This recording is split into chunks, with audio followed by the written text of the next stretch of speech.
AP ఎన్నికల్లో విశాఖ స్థానం కీలకంగా మారుతోంది. విశాఖను పరిపాలనా రాజధాని చేస్తామని వైసీపీ ప్రకటించింది.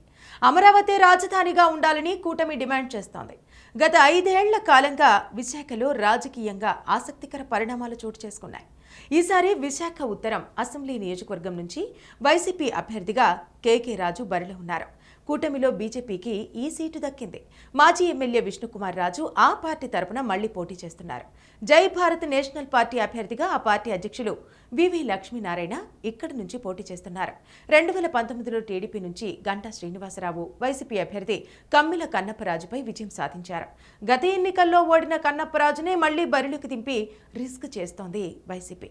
2014లో వైసీపీ అభ్యర్థి చొక్కాకుల వెంకటరావుపై బీజేపీ నుంచి పోటీ చేసి ఘన విజయం సాధించిన విష్ణుకుమార్ రాజు బీజేపీ నుంచి ఇప్పుడు బరిలో నిలిచారు. ఆయన ఎమ్మెల్యేగా ఉన్నప్పుడు అసెంబ్లీలో భాజపా గొంతును బలంగా వినిపించిన ఏకైక లీడర్గా గుర్తింపు తెచ్చుకున్నారు. ఆయన ప్రధాని మోదీకి దగ్గర మనిషి కావడంతో రాష్ట్ర ప్రభుత్వం సహకరించకపోయినా కేంద్రం నుంచి నిధులు మంజూరు చేయించుకొని ఆ 5 ఏళ్లు నియోజకవర్గాన్ని అభివృద్ధి చేశారు. పేరుకు వ్యాపారవేత్త అయినా రాజకీయాల్లోకి రంగప్రవేశం చేశాక పూర్తిగా ప్రజల మనిషిగా మారిపోయి ప్రజలతో మమేకమైపోయారు విష్ణుకుమార్ రాజు. చూడాలి మరి విశాఖ ఉత్తర నియోజకవర్గ ప్రజలు ఈసారి ఎవరికి పట్టం కడతారో. అధికారం కట్టబెట్టేది శాసించడానికి కాదు, పాలించడానికి. 5 ఏళ్లకు ఒక్కసారి చేతికొచ్చే ఆయుధం అసమర్థుని ఆదుకోవడానికి కాదు, దమ్మున్న నేతల్ని ఎన్నుకోవడానికి. ప్రజాక్షేత్రంలో ఎంతటి ఘనుడైనా మట్టి కొరగొచ్చు, మట్టి మనుషులకు సైతం పట్టం కట్టొచ్చు.